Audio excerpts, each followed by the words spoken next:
Well, it's great to have you with us today. I'm sitting here with Lou Minnis, my dear friend. I've known Lou for 13 years, a little more than that. He was actually on the search committee here at Church of the Cross that called me. And Lou has been in ministry for more than 40 years. Yes. And he's also been in law enforcement for more than 20 years. And very active in our city and has worked in a lot of different areas of law enforcement. So when these issues come up, like what's happened just in the last 24 hours and over these last 2 years with all of the intense efforts to try to eliminate injustice, of course, but then also to understand how police are relating to people, I really rely on you, Brother Lou. And so thank you for coming in to sit with me and just talk to me a little bit, because I think that all of us would glean something from your wisdom and your experience. Now, why don't we just start a little bit by tell me a little bit of your own story, Lou, of how you were taught to relate to the police when you were growing up. You told me something about this years ago. I'd love to hear it again. Well, number one, I was born in Columbus, Ohio, raised by my father and mother. Very fortunate as an African American to have both parents in the family, which is not necessarily very common, but in my family it was, and even my nucleus family of aunts and uncles, they were all very much there. The male was really the male in the family at that point. My dad happened to be born in 1913, so he taught me a lot about the times, and he was really good with math, and he made me learn math in my head so I wouldn't use a calculator. But one of the things I remember as I got older and I got my driver's license, I turned 16 years old. I wanted my driver's license. My birthday was in October, and he told me I couldn't get it because he couldn't get a day off. So I actually had to wait till February on his birthday, which he had his day off on his job, to take me to get my driver's license. So after I remember getting my driver's license and coming home, and he sat me down and he says, "I'm going to give you a lesson, and I want you to listen to me very carefully." And my father gave me lots of lessons, but this was one I'll never forget. He says, when you're pulled over by the police, and he says, notice I said when, not if. You put your hands at 10 and 2 or at 3 and 9 on the steering wheel. If it's nighttime, you turn the inner light on in the car so the policeman can see you. You roll your window down, and whatever he asks you to do, you do it. Your job is to come home. My job is to fight your battles. And I've never forgotten that. And I got pulled over one time, and in my lifetime when I was there as a teenager, and when the guy looked at my driver's license, I was a junior, and he says, "Oh, I know your dad," and then my heart really was going out because I knew that, I was in trouble at that point. So I wanted him to give me the ticket so I could get that over with. But that's the lesson that he taught me, to respect the officers of the law, do what they ask you to do, and you fight it another day. You can't fight and win that battle right then and there. It's just not worth it. And now I've talked to some of our African American moms in our church, and we have a lot of them. And one of them in particular, I was so struck by what she had to say. She has a son, and she said, "Pastor, I'm really afraid that my son's going to be killed by a police officer." Wow. And when she said that, Lou, that thought had never washed across me. I've got two boys, and I had never had that thought. And I realized there's quite a difference between the African American community and the white community, yes, in the way they view law enforcement, and the way, because that's not a fear in my household. Yes. But do we have a problem in this country? Tell me about the difference between the way this works. Typically the African American culture has a distrust for police officers because there's a lot of patrol that go in, and there's been days of past over the last, really 100 years, but 50 years specifically, that there were some abuses, before we ended up having Miranda and things like that came into being, because there were officers who abused their power. It's just absolute power corrupts absolutely, and there have been people who have abused that. So there had to be key things put in place, and at times, because of the community not having the access or the reach of understanding how the system works, because they were part of being put in the system, not understanding it, they were typically victims of abuse. And I'm not sure my parents felt that way. They didn't express that to me, but obviously with my dad giving me those instructions, that was a concern of his. I had never thought of it in that form, but yes, that would be a very serious concern. And there are times where I have been out where the young African American boys and other boys of color and Latinos don't come home. and it really is. It's on a proportion that is, I would say, disproportionate overall to race relations to the police. It is an issue, you know. What would you say to that mom who's got an African American, her son is African American, or Yes. and they're scared Yes. at this point? What would you say to them as a pastor and a police officer? One, cooperate. Whatever he's asking you to do, you really have to do it. It's like you can't win a fight on that molehill. I mean, if he's absolutely wrong, you have to fight it another way. You're not going to win a confrontation, and that's what happens. There becomes a confrontation between the police and a suspect of that point. And at that point, the police have a dynamic that they're going to bring more people in to win. I mean, that's just what it is. It's unfortunate that, if he's wrong, you still have to be able to articulate it, and you really do need to know what your rights are, not just what TV says. It really is more than what you hear on the news that, this is the right, that's the right. There are certain things that you have rights, and they are rights that you need to know.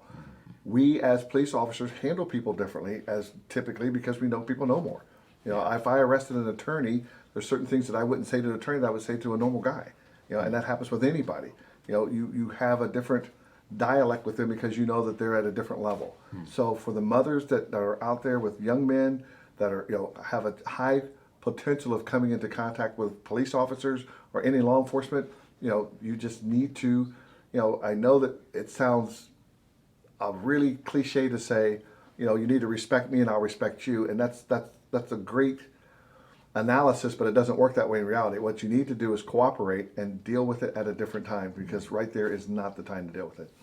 Now, I know many of you are watching, and maybe you've got a question you want to send in. Go ahead and send it in, and we'll have an opportunity to answer some of those from you, if you would. And Sure.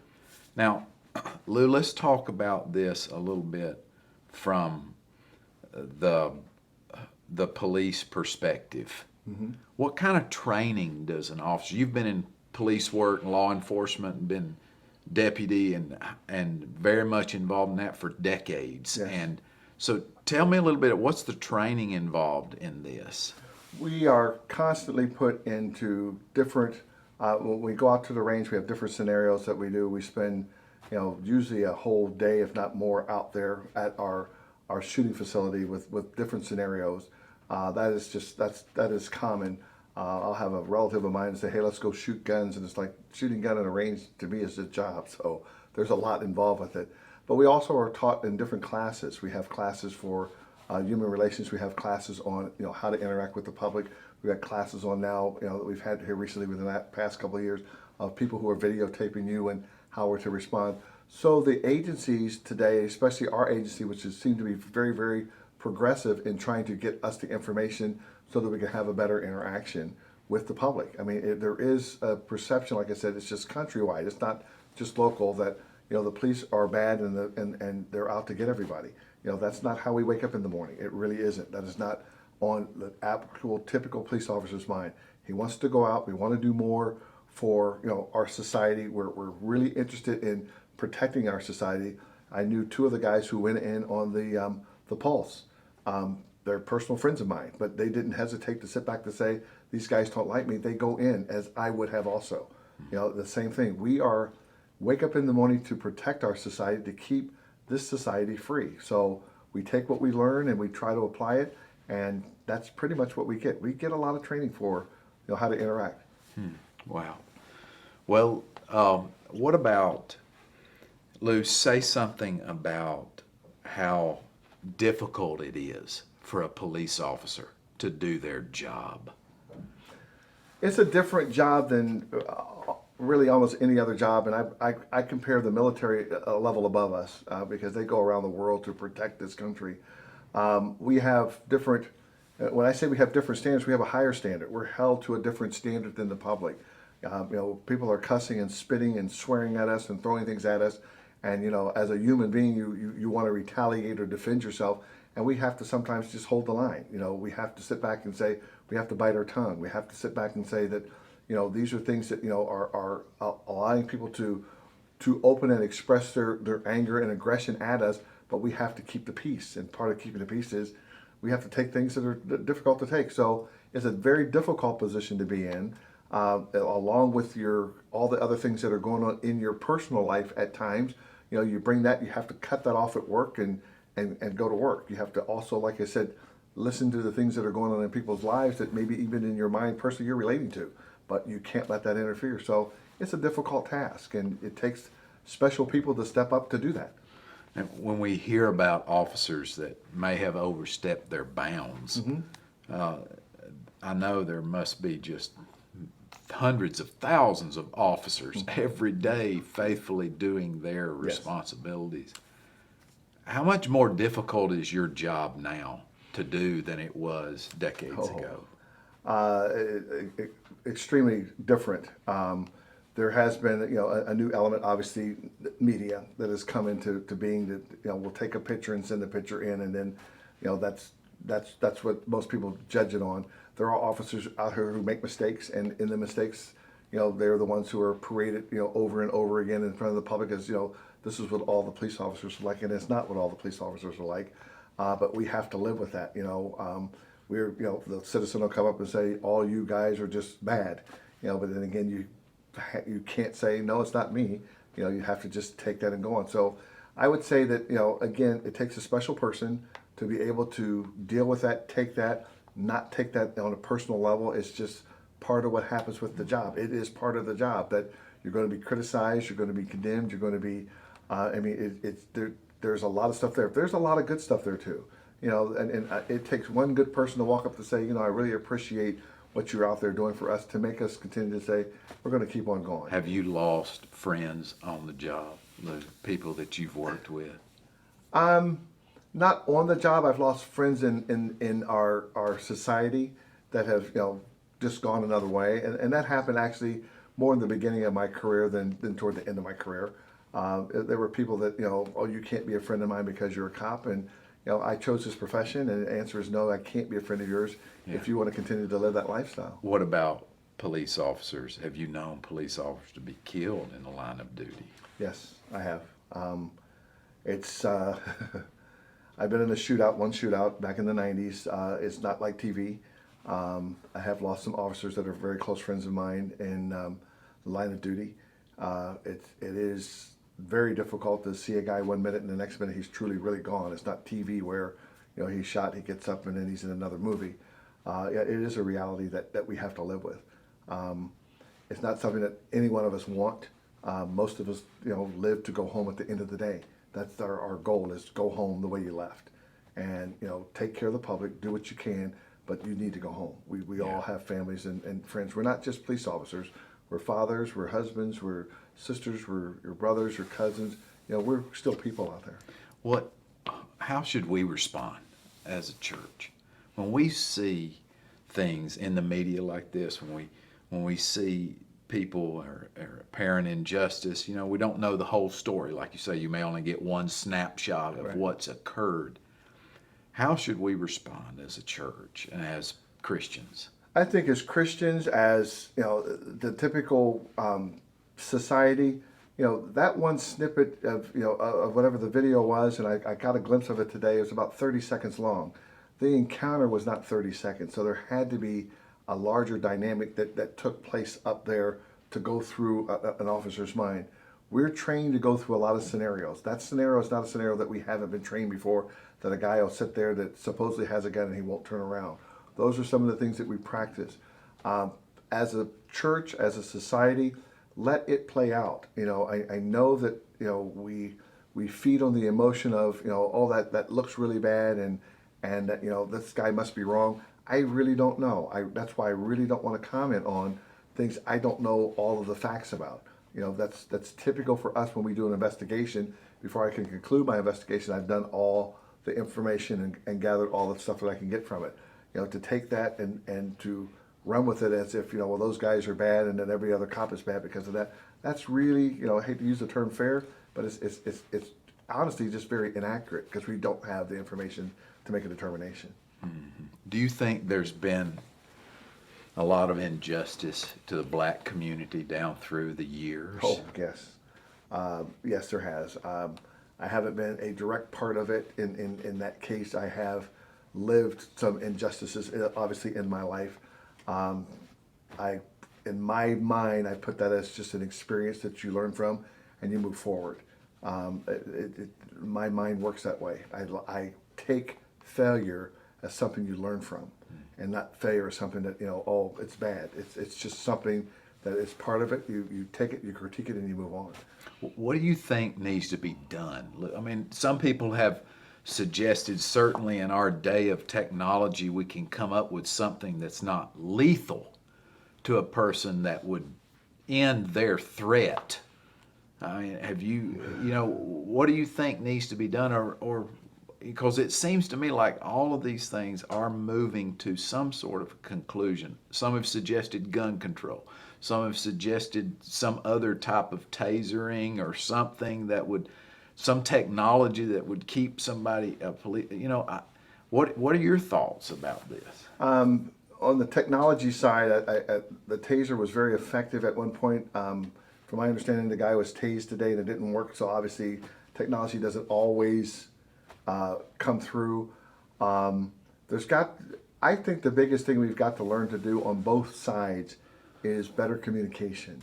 I don't think that technology, as we've used it today to replace some of the things that we have, and it's supposedly helping us, and we've depended on it. I think that we still lack communication in our society amongst the police and the non-police. We've got to open that up. We've got to open up the dialogue amongst those who are actually involved.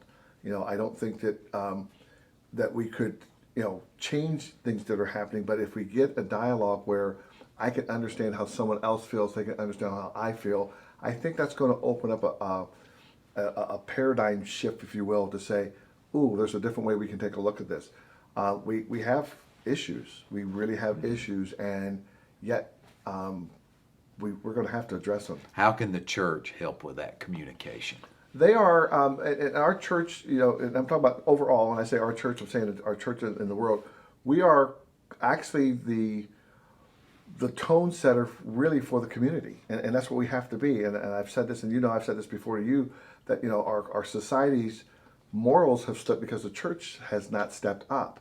We're responsible for the moral fabric of our country, for setting the tone of what goes on. And it really has to come from there. We're not the legislators, we're not setting policy, but what we are supposed to do is set the tone of interaction between the community amongst each other. Yeah. Be it policeman, be it nurse, be it firefighter, be it plumber, we are the interaction of the people, and that's where we have to step up and take that role of saying, we got to communicate. We've got to communicate. Wow. That is just so good. I mean, you help me to be able to understand some of this stuff, Lou. Always your perspective as being an officer and a pastor, and then your perspective of all the communities is just rich. Anything else you want to add to this, Lou? Maybe I didn't ask you or didn't give you an opportunity to say. No, I just enjoy the community. As you've known for more than a decade, my love for this community and all the communities out there is to help people. We are, I did it as a police officer. I want to get in and help people. I did it as a minister. I work in the community organization now that we're out to help people. We are relational. Yeah. That's why God came back to fix that relation that was broken. Yeah. And when we understand that, if we can learn how to communicate through conflicts, everybody's not going to agree on everything. That's part of life. But if we can learn how to communicate and talk and listen, you can't talk over your friend when he's sitting there screaming and yelling. You got to let him talk, and then we can do. So I still say it comes back to better communication, and if we have better communication, we'll have a better society in that sense. It's good. I hope you guys have enjoyed this conversation. Any more questions? Really Any questions? Or been enriched by it and thought through some things, and I hope this helps us all as we pray for our nation and our own community and the events in Baton Rouge. They affect all of us. I think they affect every community. Yes, they do. But every crime and every life and every interaction is so vital for us to have a healthy community, and the church needs to be the salt and light in it. So God bless you guys for watching. We'll see you again soon.